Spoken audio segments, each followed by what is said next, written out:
Welcome back to WaterparkRanger's Let's Play Paper Mario and the Thousand-Year Door. In the last episode, we started tackling this new dungeon, the Exnaut Fortress.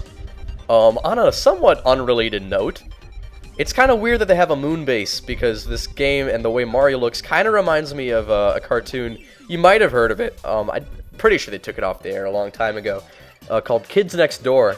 And I always thought Mario in this game kind of looked very similar to the way that the main characters were kind of animated. And the Kids Next Door actually had a moon base as well.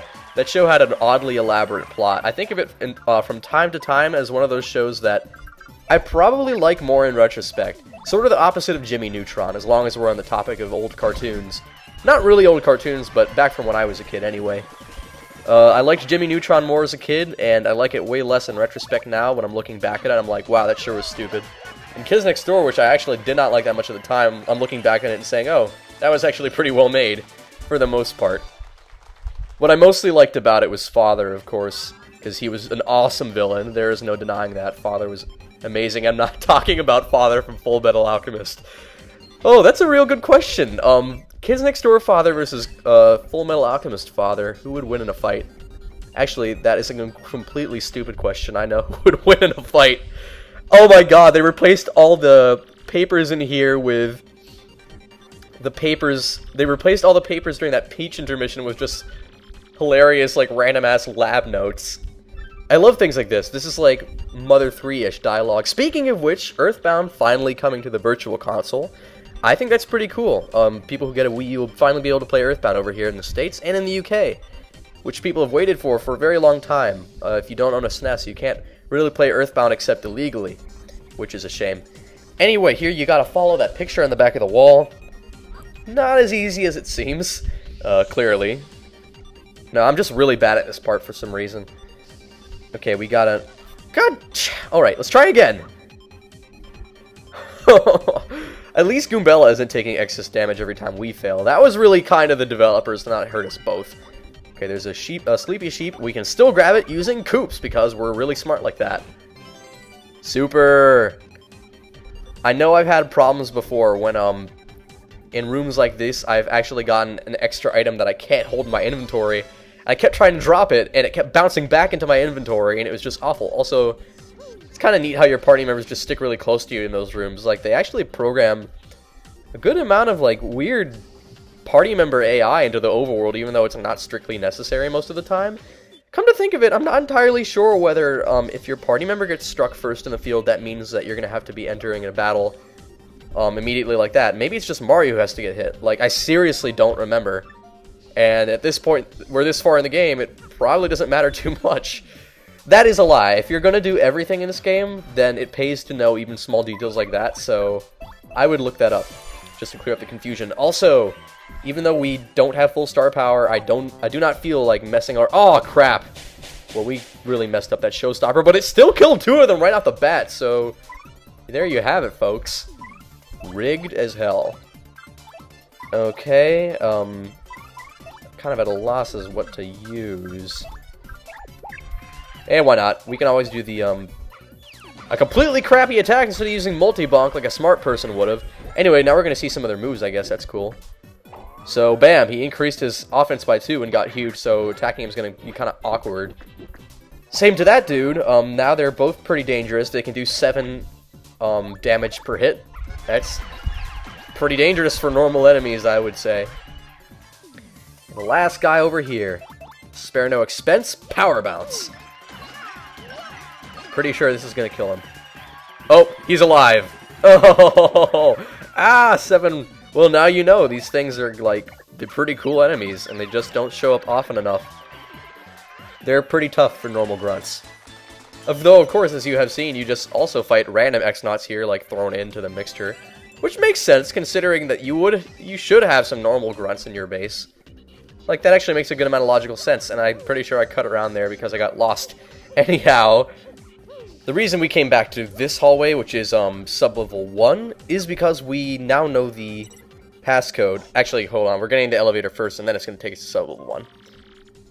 Because we want to get the, we now know the passcode for the crane game, which is left, right, middle. And, as I said before, it's on sub-level 1, far left hallway right here. That Exnaut just is kind of like, I guess I'm not going to fight you. Kind of a wise decision, mister. Anyway, we're going to put the cog that we found in here to start at the machine, which is totally necessary. Then press the buttons left, right, middle. And just as I said it would work, we got that to turn on, and now we have control of the crane. And it's kind of like a fun little, I guess, mini-game. The controls are very simple. The crane will move left for as long as you hold down A. Then the crane will move backward for as long as you hold down B. So you just press A at first, then B, and then let go whenever you want to grab anything important. So what I'm going to do is I'm just going to grab the star piece and those 2 badges. I'm not going to show like the full length of grabbing everything off that thing because it would just be repetitive, so I'm just going to speed them up and show us grabbing everything as the crane gives us to us. Star piece. The Feeling Fine badge, I believe. Yeah, I think that's Feeling Fine. And they're kind enough so that the second one that you get is Feeling Fine P for your partner. Now, the great thing about Feeling Fine badges is that they make you immune to, yeah, poison or dizziness, which is great. Like, having that on both of you really helps because those little status ailments that can kind of change the tide of battle for you, usually for the worst, can be cleared up in your favor. So, they're very good to have. There's actually an optional boss that we haven't fought yet, that the Feeling Fine and Feeling Fine P badges are very, very useful for. Not just on that boss, though. There's quite a few that we haven't encountered that have, like, more status ailments that they can use against us. So having the Feeling Fine badges just makes it that much safer for you in the fight. And in some cases, it could even make it seem like the bosses, like, wasted a turn, because they used a move on you that was supposed to be a status ailment, but it didn't really inflict anything, so it will probably only do minimal damage. Anyway, we got the access code also from before, which I had written down, so we're just going to have to hope that my past self remembered it and put it in correctly here. I'm pretty sure it actually just uses all numbers. I'm assuming the pause must have been for me looking over at what I'd written. So it's 140... Oh, 01402, I think 49? No, just 9. Okay, super. I knew there was a 9 in there somewhere. And that'll help us get access to this room. So just look for a door that's blocked by that little marker, and then you'll have a rather familiar face here, actually. So it's been a long time since we saw him. Who are you, huh? You came here to get the elevator key so you can access the computer room? Yeah, I thought so. Well then, you're gonna have to beat me to get it. And if you lose, your life is mine, you hear me? Mine! So, what do you say? Challenge this chump. Ha! You're mine now! It's just like that guy back in Petalburg, Thwonk Fortress or whatever. Here we go, folks! The main event! The 66 annual Quick Quiz! Yay! If you get the 5 correct answers to the following questions, then you win, win, win! But if you get just 3 wrong answers, you're toast! You don't want to be toast, folks! Well, what are we waiting for, huh? Here we go! Question number 1. Exactly what's hidden here? And yeah, it's not a monkey, nor is it pretty lucky. It was that! Perfect! These questions are a little tougher than the ones back in Petalburg. Alright, what have we got next? Here we go, sucker! Now, question number 2. What's the name of the girl in Petalburg who's waiting patiently for Coop's return? That would be Koopy-Koo. Not Marilyn! Or Flavio. I love these false answers. Now, question 3. Goomba, Lava Bubble, Buzzy Beetle, and Boo. How many feet do they have total? Well, the Buzzy Beetle, I believe, has 4, and the Goomba has 2. I don't think the Bubble or the Boo have any feet, so 6 feet. Perfect! Of course we're correct. Just 2 more. We're on to question 4. It's elementary. For non-idiots! Where was the one, the only Diamond Star? That would be Hooktail's belly. Yeah, the Diamond Star is the first one we got. They each have, like, a certain color and a different name. If you can believe it, the last of the 7 crystal stars is just called the Crystal Star. And now, question 5. What was the name of the very first champion at the Glitzville Arena? And that's Prince Mush. Easy. Oh yeah, also, I found out that if you lose these guys' questions, they'll actually just make you fight a batch of enemies. Maybe even some of those, really hard yucks. I'm not sure, though. Take this, you bum!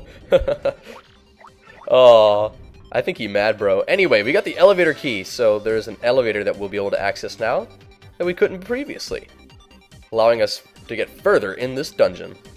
probably down to, I'm gonna guess, the last sublevel, which is probably sublevel 3. I don't exactly remember where that elevator is, though. Oh, okay. Thank you, past me, knowing exactly where to go. The difference is he had a word file that outlined every next step. And even now, my memory of how to get through this place is somewhat hazy, because it all looks somewhat the same. Real pros of 1000-Year Door would totally know which floor is which and what's what. Anyway, here's the elevator key, allowing us to access the final sublevel. There might actually be sublevel 3 and 4. Yeah, there's 3 and 4. This is going to take us to 3 and 4. So, baby steps first, let's go to 3. See what we got waiting for us there. Besides Exnauts. And Elite Exnauts, who we've become all too familiar with now. So in here we got a bunch of these things, and this is what we need all those card keys for to get through that door. So we only have 2 of the card keys, so we're gonna have to find 1 more card key. Trying to remember where we got the card keys. One of them we got from that Thwomp guy. I know where we're gonna find one of the others, and I'm not entirely sure about the 3rd card key, but we already have 2 of them. So I do know where to find the last one, and it should be on this sublevel. But before we claim it, I want to check out sublevel 4 first. There we go. Now, sublevel 4 should look rather familiar to you. If it doesn't look familiar yet, it will soon enough. This door is locked, for a reason that we don't quite know yet. But this room over here should have a little bit of a familiar tone to it, yeah. And if not this room, then perhaps the one before? Yeah, it's from the Peach intermissions. Anyway, there's actually an Exnaut hiding inside of her bathtub, which I find hilarious. There's a random-ass Elite Exnaut in there with a Thunder Rage. I guess if I was really smart, I would use Miss Mouse to steal that Thunder Rage, but who knows if I will actually do that because it's past me. Anyway, I did a stylish miss. Kind of cool. Looks like, oh, wow, he didn't even use his item. And I think that item would actually work regardless of who's, yeah, that item should work regardless of the mist, but he didn't even use it. Oh, foolish enemies. You're supposed to use your items at your first opportunity. Yeah, alright. Looks like I'm not smart enough to steal his Thunder Rage. But then again, I guess I don't really need it. We're fine without it, really. Mostly fine. Feeling fine. That's why we got that badge. So yeah, this is a hole from the Peach intermission. And I really like how you can actually come here and kind of walk around. Neat little touch. And of course, that means the door on the far right is Tech's room. And it's locked down because Tech has been shut down. Which begs the question as to why, like the rest of the facility's mechanisms still seem to be functioning pretty well without him. Sublevel 3. Up we go. It's kind of like Tech's only purpose was just to divulge plans from Sir Grotus. It's like, okay, this would be a really good idea. Invent a supercomputer that can betray me when I can keep all the information vital to the plot just on a normal, like, desktop computer. I totally don't understand why Tech exists. Don't get me wrong, I think Tech's subplot is kind of interesting. More weird than it is interesting. But interesting nonetheless. Without it, the Peach intermissions would be worse. And, oh god, I knew this was gonna happen! Now we're gonna have a hard time throwing away this item! No! HP drain! Leave me! Good. Alright, so as you can see, the floor just moves, and you have to stand on it. If you get shocked, you will get knocked all the way back. So you just have to stand in the middle. That's the safest bet. But not always, because occasionally it will be an asshole and, like, switch up on you. It hasn't done that yet, but it will. Oh, of course, it's taking us right back to the item. Oh my god. How many times have we picked up and dropped it? Okay. There we go. Very good. Just a little bit further. Just a little further. I know it's going to switch up on us pretty soon. Like, it just does this dastardly... at least that's what I remember. Come on, don't guide me into it. Okay, thank god it disappeared. See, now it vanishes into 2 and goes backwards. Like, that is just... sinister, man. Grotus really is evil. That was the straw that broke the camel's back, or is that the saying? Or is it hay? I forget. I don't know. I don't raise camels. Anyway, we have the final card key, meaning that we can get those 3 card keys to open the 3 locks and head into the final part of the dungeon next episode and maybe even finish it. That would be really cool. It is a pretty long dungeon, but I think we're getting there. We're probably getting close to the end right here. Let's try and finish it next episode, alright guys? See you next time.